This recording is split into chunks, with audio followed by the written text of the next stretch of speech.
vamos a ir al profeta Oseas en el Antiguo Testamento, en el capítulo 2, y vamos a arrancar en el verso 6.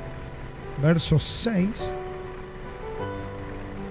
Y antes que arranquemos con esto, quiero contarles quién era Oseas. Oseas es un profeta, un hombre que daba la palabra de Dios, que existió 800 años más o menos antes de Cristo.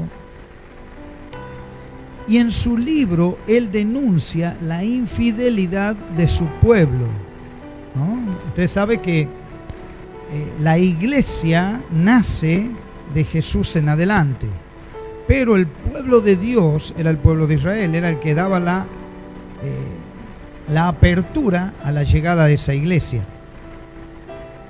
Entonces, Oseas denuncia la infidelidad del pueblo hacia Dios mismo, pero a la vez se revela el tierno amor de Dios hacia su pueblo, comparable a los esposos, al esposo o a la esposa, que perdonan la infidelidad de uno o del otro. Es duro perdonar una infidelidad, ¿no? Usted póngase en situación de lo que estaba sucediendo aquí y cómo Dios quería mostrar esto que estaba pasando, cómo era el pueblo de infiel hacia su Señor.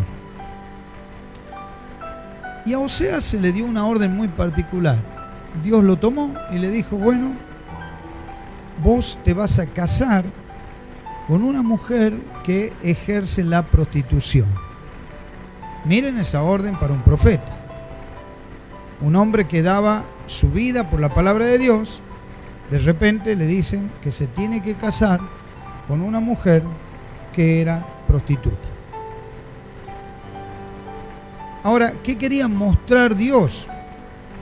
Con este modelo de mujer, Él quería ejemplificar a través de Oseas cómo su pueblo le era infiel y a la vez el perdón de Dios como salida a esa vida de mentira, de prostitución, de infidelidad, para que el pueblo pase a experimentar el gran poder de Dios.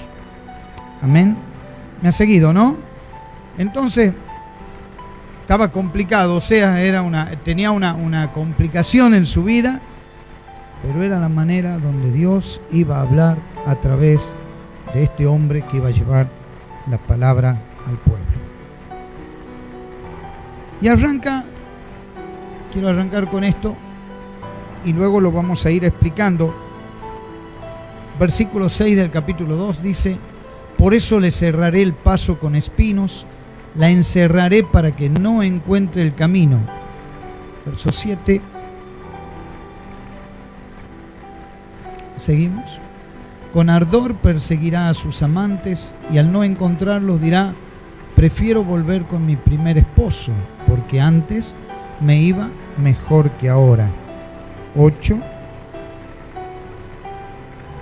Ella no ha querido reconocer que soy yo quien le da el grano, el vino nuevo y el aceite. Yo le he multiplicado la plata y el oro. ¿Y qué hizo con ellos? Falsos dioses. 9. Por eso, llegado el momento, le quitaré mi trigo, mi vino nuevo, también que le di para cubrir su desnudez. Voy a pasar al versículo 13.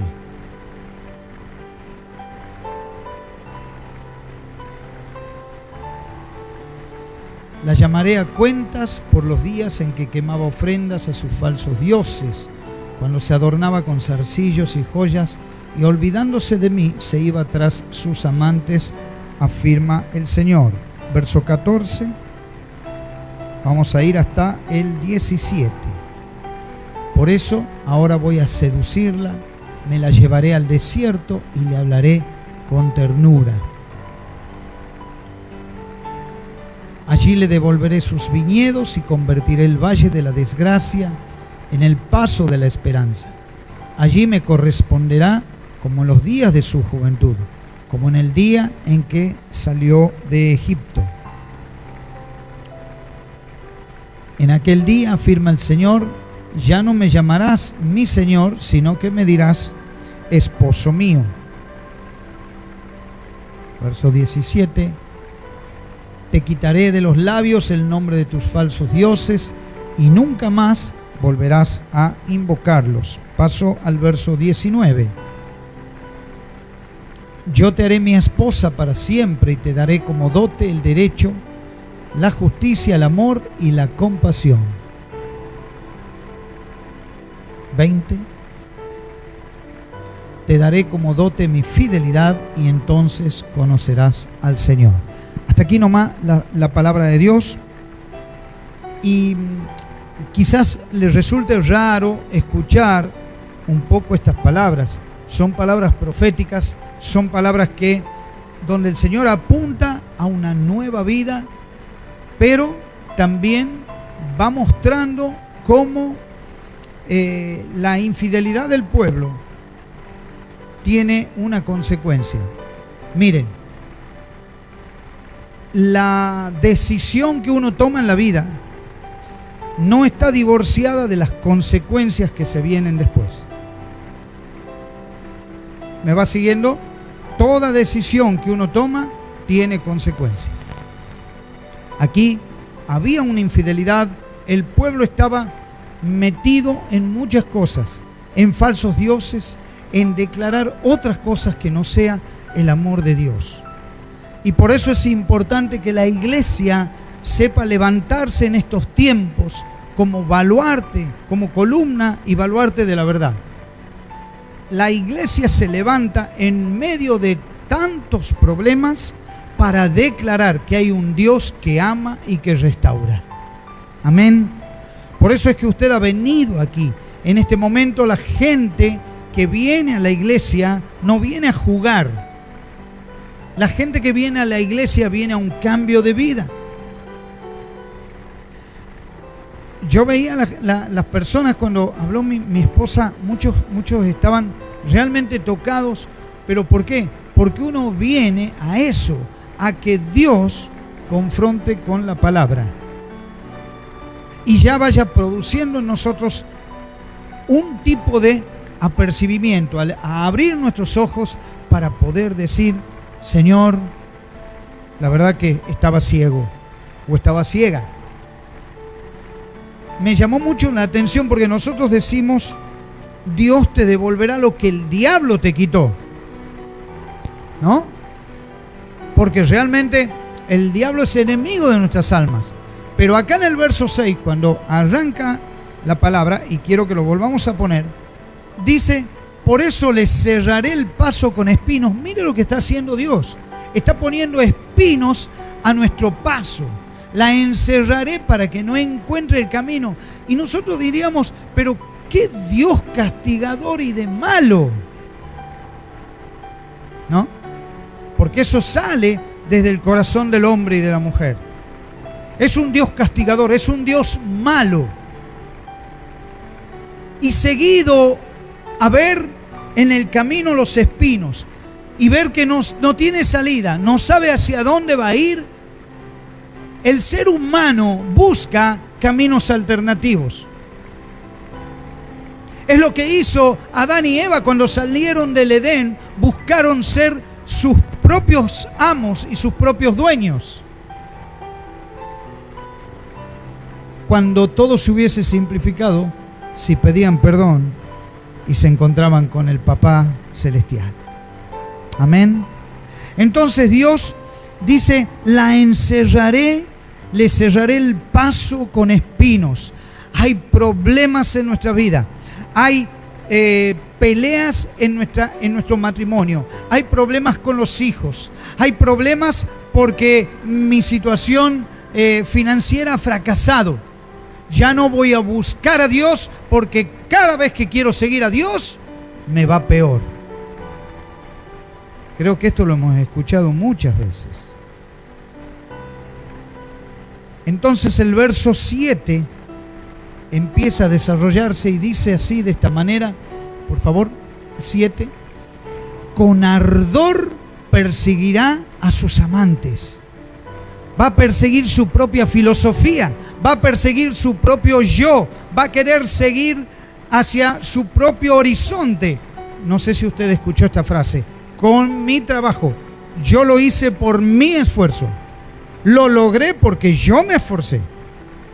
Dejó de pensar el hombre y la mujer que es finito y que puede morir en cualquier momento para decir yo. Y cuando el yo se eleva, Cristo baja.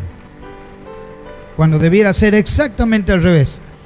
Y al no encontrarlos dirá, prefiero volver con mi primer esposo porque antes me iba mejor que ahora. Ya cuando está mal, ¿qué hace? Quiere volver. ¿No le ha pasado esto, mi hermano? A mí me ha pasado. Cuando me iba mal, dije, uy, voy a volver al Señor. Y cuando uno ya se siente mejor, se va hacia otros lugares. Qué importante que es decir, Señor, yo mantengo mi objetivo en ti. Mi propósito de vida es seguirte y servirte.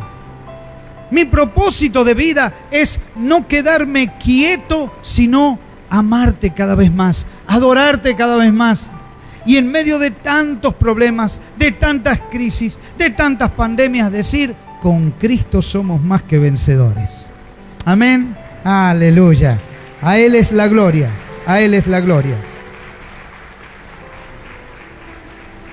Y allí en el dolor es cuando comienza la añoranza. Y se desarrolla esto.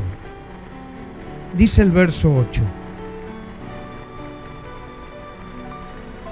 El verso 8 dice así. Ella, la esposa, y usted sabe que la esposa es la figura de la iglesia, ¿no? Si vamos a estudiar, la esposa es la figura de la iglesia. Y acá dice el Señor, ella, la iglesia, no ha querido reconocer que soy yo quien le da el grano, el vino nuevo y el aceite.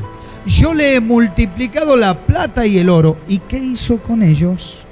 Falsos dioses. Qué importante esto, ¿no? Yo estaba leyendo la palabra y el Espíritu Santo me reveló algo tremendo. La iglesia no ha querido reconocer que yo le doy a Jesús el grano. Jesús dijo, si el grano no cae a tierra y muere, no produce fruto. La iglesia no ha reconocido a Jesús. Entonces, otra cosa que no ha reconocido es el vino nuevo, la sangre del pacto. Lo que recién hemos hecho, tomar la cena del Señor, debiera ser reconocido por todos y decir, esta sangre del nuevo pacto es la sangre que me limpia de todo pecado. Amén. Hoy hablaba con una persona que me decía, yo tenía miedo hasta que escuché sobre la sangre de Cristo. La que me limpia de todo pecado, de los pecados pasados, presentes y futuros.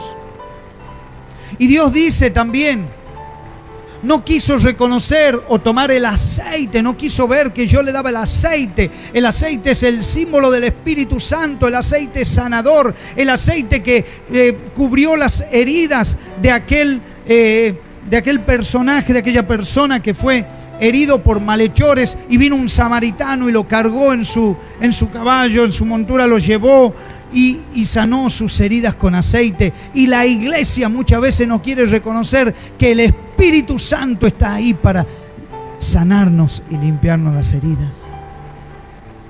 Pero es importante porque Dios comienza a relatar cómo iba el trato, cómo se estaba dando ese alejamiento entre la iglesia y Dios para luego volverla a traer. Amén. Por eso es que Dios no es castigador. Dios cierra el paso para que podamos encontrar su salida, no la nuestra. ¿Me va siguiendo? Dice el verso 9. Por eso, llegado el momento, si no lo reconocemos, le quitaré el trigo, Jesús, el vino nuevo, la sangre del pacto, y lo que usa el Espíritu Santo para cubrir su desnudez. Se lo voy a quitar. Viste que esto se usaba mucho en la antigüedad. Entonces el Espíritu iba hacia aquellos que lo reconocían. Hoy en día los creyentes, los cristianos que tienen el Espíritu Santo, tienen que activar el poder que hay en ustedes. Por eso el apóstol Pablo le dice a Timoteo: aviva el fuego del don de Dios que hay en ti. Porque el Espíritu no se te va porque tú has recibido a Cristo como Salvador, pero sí se encarga de conducir tu vida y la mía. Sí se encarga de hablarnos todos los días para levantarnos y para hacernos mover en victoria. ¿Usted lo cree? Amén. ¿Por qué? Porque el que tiene el Espíritu, el que ha reconocido a Cristo como Salvador, vive en victoria. ¿Tiene problemas? Sí, tiene problemas. ¿Está en la tierra? Sí. Pero su visión es una visión de reino, es una visión de cielo. Amén. Miren qué hermoso. Entonces sigue hablando la palabra de Dios. Y me impactó mucho esta parte, ¿no? Porque me hizo acordar a cuando Dios hizo silencio. ¿Usted se imagina si Dios hace silencio? ¿Cómo toma cuando alguien en la casa, usted entra y su papá o su hijo no le habla? O su esposa, su esposo no le habla. Y usted saluda y la persona amada no le habla. Es peor que un grito, es peor que una agresión, porque no te hablan. Y yo me acordé de la historia de Abraham, cuando Abraham le hizo caso a su esposa, porque no llegaba el hijo ansiado, el hijo prometido. Dios había prometido un hijo, y comete el pecado. Abraham, por consejo de su esposa, mal consejo por supuesto, tiene un hijo con una esclava, y de allí comete este pecado de infidelidad, y Dios hace un corte de comunicación. Y la Biblia dice que después de 13 años, Dios volvió a hablar con Abraham y le dijo: ahora tienes que reconocer que yo soy tu Dios y tienes que andar delante mío, perfecto en todos tus caminos. Ahora ustedes se lo imaginan a Abraham, el que se dice el padre de la fe, ¿no es así? En la Biblia dice que es el padre de la fe, presentándose todos los días ante Dios y escuchar solo el silencio. ¿Se imaginan cómo debe haber sufrido este hombre? Que Dios no te hable, que Dios no te conteste, que vayas por la calle y que Dios no te diga nada. Entonces, qué importante es que le hagamos caso al Espíritu de Dios, que le hagamos caso a lo que la palabra nos dice y que le hagamos caso a vivir este amor, este idilio, este amarle cada vez más y decir: Señor, gracias por ese aceite, gracias por esa sangre y gracias por ese Jesús que me hace vivir de victoria en victoria. Amén. Aleluya. A Él sea la gloria. Gracias por esta palabra, Señor. Gracias por esta palabra. Dice, hasta allí, miren qué gráfica, qué linda que es la palabra, ¿no? Y en el verso 13 es como que cambia todo. Ahí cambia todo. Miren, dice el verso 13 de esta manera: la llamaré a cuentas por los días en que quemaba ofrendas a sus falsos dioses, cuando se adornaba con zarcillos y joyas, y olvidándose de mí, se iba tras de sus amantes, afirma el Señor. Miren esto, Dios tiene que llamar a cuentas a la iglesia. ¿A dónde te fuiste? ¿En qué político estuviste confiando? ¿En qué persona de influencia estuviste confiando? ¿En qué situación estuviste confiando? ¿Por qué te fuiste? Te llamo a cuentas. Preséntate ante mí. Contame lo que te está pasando. Iglesia, es tiempo de contarle a Dios lo que nos está pasando, de no ser indiferentes y de hablar con todas las letras lo que nos está pasando. Me acuerdo de Adán cuando Dios le dice, ¿dónde estás? Y él dice, yo escuché tu voz y tuve miedo. Entonces me vi desnudo y me escondí. Y Dios le dice, ¿quién te enseñó que estabas desnudo? Ven a cuentas, Adán. Contame toda la verdad. ¿Desde dónde empieza? Hermanos, tu aflicción, ¿desde dónde empieza? La mía. Con mi esposa siempre hacemos un recuento de nuestras vidas y comenzamos a ver dónde hemos fallado para poder pedir perdón a Dios y para no cometer los mismos errores. Porque necesitamos confesarle a Dios y necesitamos decirle lo que está mal. Estos adornos, estas joyas, esta exteriorización, yo estoy bien. ¿Cómo estás vos? Ah, todo bien. Y por dentro nos estamos hundiendo. Ponemos un rostro, pero ese rostro está enmascarando nuestro interior. Es tiempo de confesar nuestros pecados. Es tiempo de ponernos a cuentas con Dios y es tiempo de llorar en su presencia. Amén. Entonces dice el verso 14. Qué hermoso esta parte, me encanta. El 14 y el 15, la verdad que me encantan. Por eso voy a seducirla. Dios te está seduciendo en esta noche, iglesia. Te está piropeando. Te está diciendo que sos hermoso, que sos hermosa. Que no te regales. Que no entregues tu vida a los dioses falsos.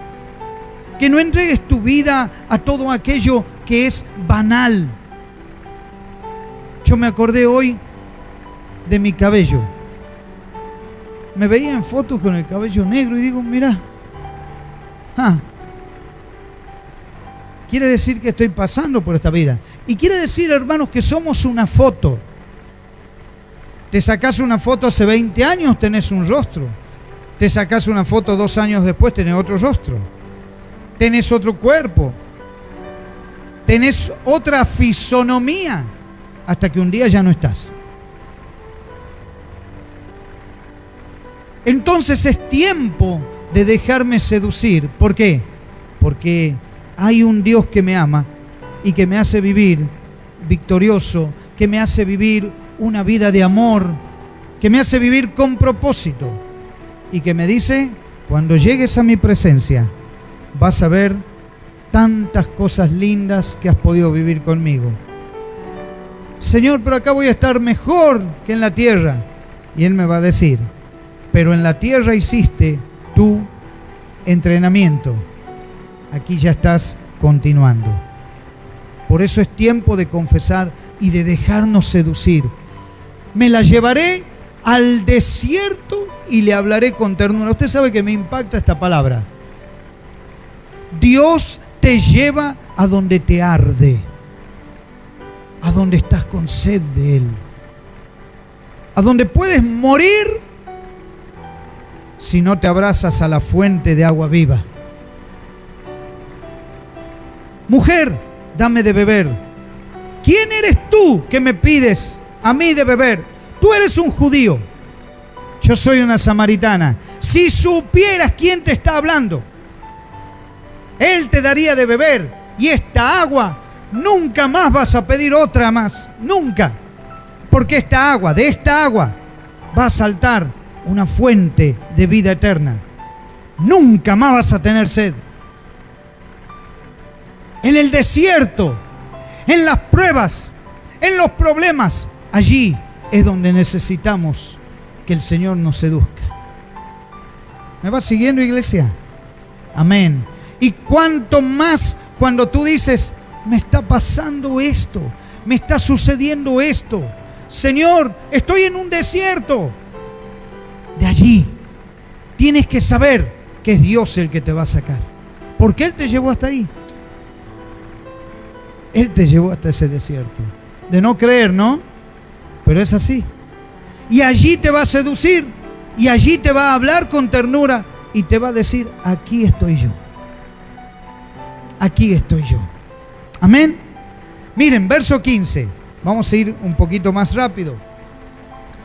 Allí le devolveré sus viñedos. Hoy el pastor Cristian hablaba de todo lo que se aprovecha de la uva, ¿no? Así que allí le devolveré sus viñedos y convertiré el valle de la desgracia, ¿sí? Estoy en desgracia, estoy angustiado o angustiada. No puedo ya con estas cosas. En el paso de la esperanza. Ahora sí puedo porque estoy con Cristo. Amén. Así que la desesperanza se convierte en esperanza. Amén. Y dice, allí me corresponderá, volveré, me acordaré, como en los días de su juventud, como en el día en que salió de Egipto. ¿Quién se acuerda? Mire, es una muy buena práctica el sacar cuentas espirituales y el sacar nuestros días anteriores. ¿Quién se acuerda? Miren lo que les voy a preguntar, ¿no? Cuando Cristo llegó a su vida, ¿quién se acuerda? ¿La mayoría se acuerda o no? Cuando Cristo llegó a su vida, Él le habló. ¿Se acuerda cómo estaba? ¿En qué situación estaba? Duele acordarse. Duele recordar la situación. Pero usted sabe que hay algo que sucede.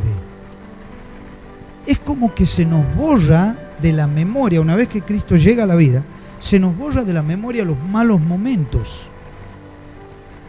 Y comenzamos a vivir buenos momentos espirituales. Y ya nos olvidamos de las agresiones, de los insultos, de las malas palabras, de las ofensas, de la violencia. Nos olvidamos. ¿Por qué? Porque Dios nos está seduciendo y nos está devolviendo todo, mis hermanos. Amén. Y nos está devolviendo todo, y hoy podemos decir, gracias Señor, porque me hiciste pasar por un desierto, pero hoy estoy en el valle de la esperanza. Amén. Amén, amén. Amén. Y dice la palabra que la correspondencia, mi respuesta hacia Dios es como aquel día que salí de Egipto, como aquel día que salí de todas estas cosas que me dolían. Hay una correspondencia, hay una vuelta a Él, hay un amor que no va a claudicar. ¿Usted lo cree? Versos 16 y 17, por favor. Vamos a ver estos dos versos. En aquel día, afirma el Señor, ya no me llamarás mi Señor, sino que me dirás esposo mío. Usted sabe que en la antigüedad la esposa le decía al esposo mi Señor. Y mi Señor da un aspecto de esclavitud, un aspecto de sumisión y un aspecto de rendición total al amo. Ahora me dirás esposo mío. Habla de amor, habla de entrega, habla de sumisión, pero sabiendo que es amada la iglesia. Amén. Miren qué figura hermosa. Ya no me dirás Señor, sino que me llamarás esposo mío. Verso 17. Te quitaré de los labios el nombre de tus falsos dioses y nunca más volverás a invocarlos.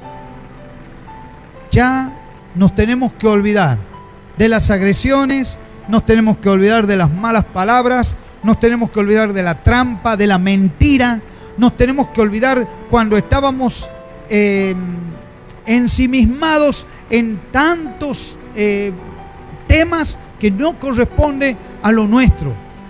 Nos tenemos que olvidar de aquella confianza en el ser humano y confiar más en Dios. Nos tenemos que olvidar de todas esas cosas que nos atribulaban cuando éramos avaros, que todo queríamos para nosotros y que todo lo que entraba al bolsillo era para nosotros y ya no lo podíamos compartir. Me acordé del día de primicias y hoy es el día donde nosotros rendimos a Dios un día, pero son los 30 días del mes y son los 365 días del año donde tenés que pensar, como dice Gálatas 6, todo lo que el hombre siembre,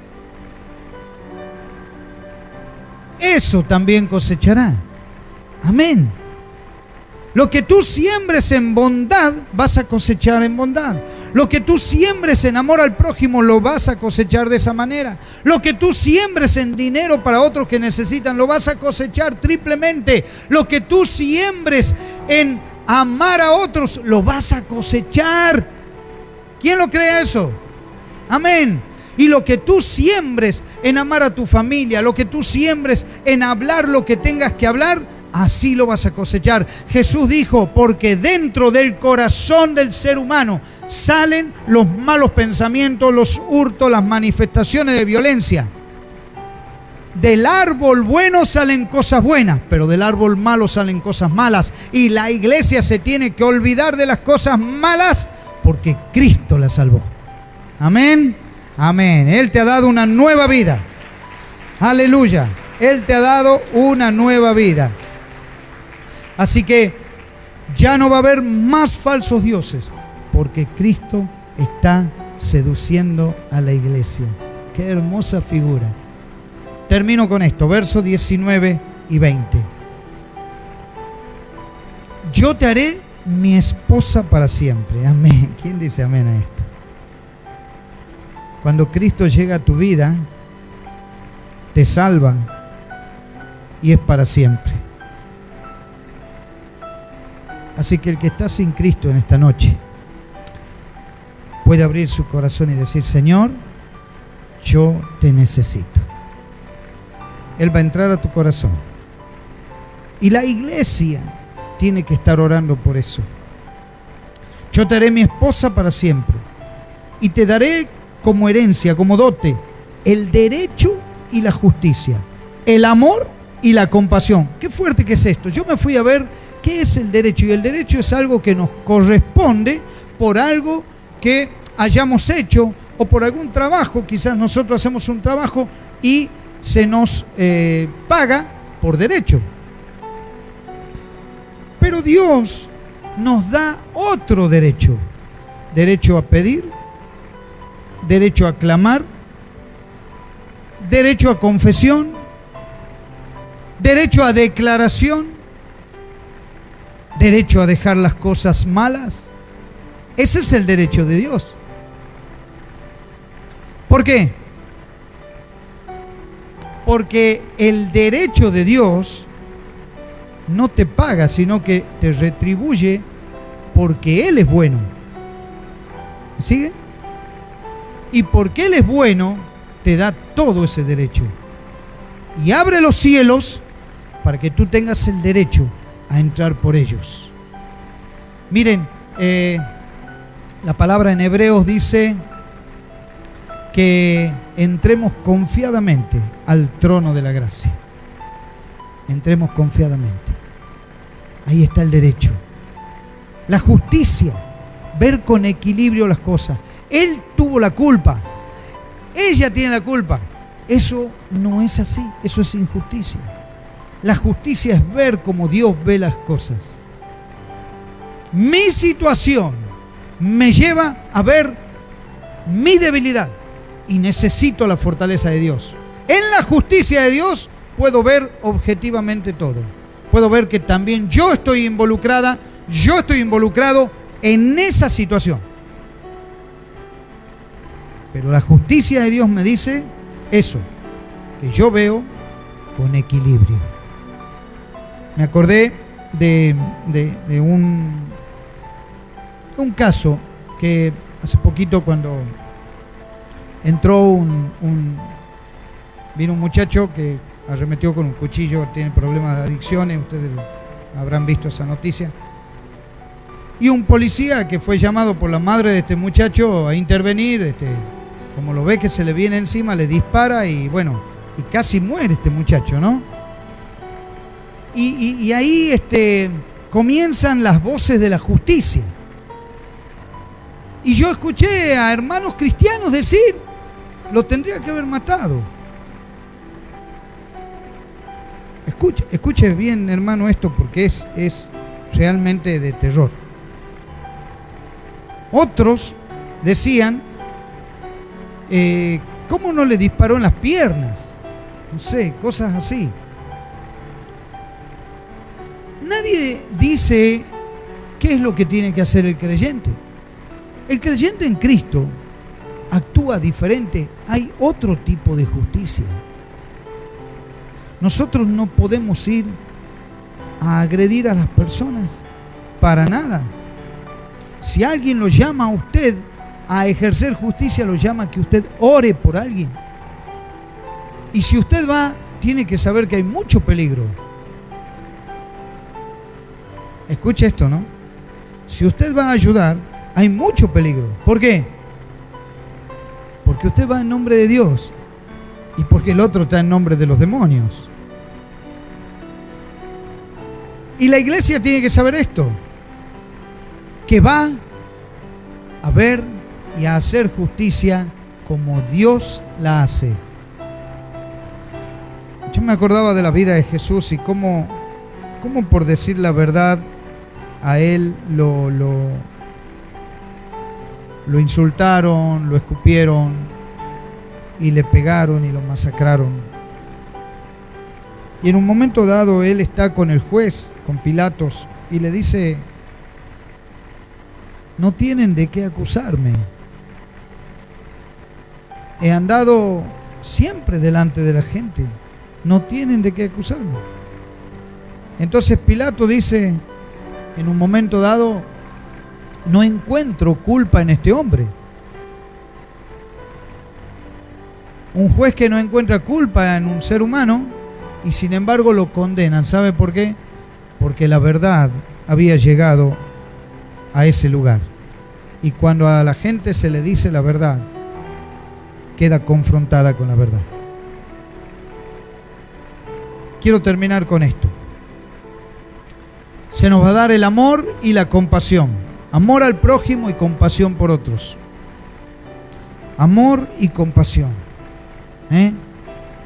Tener ese dolor por otros y poder estar al lado de otros y sentir lo que otros sienten.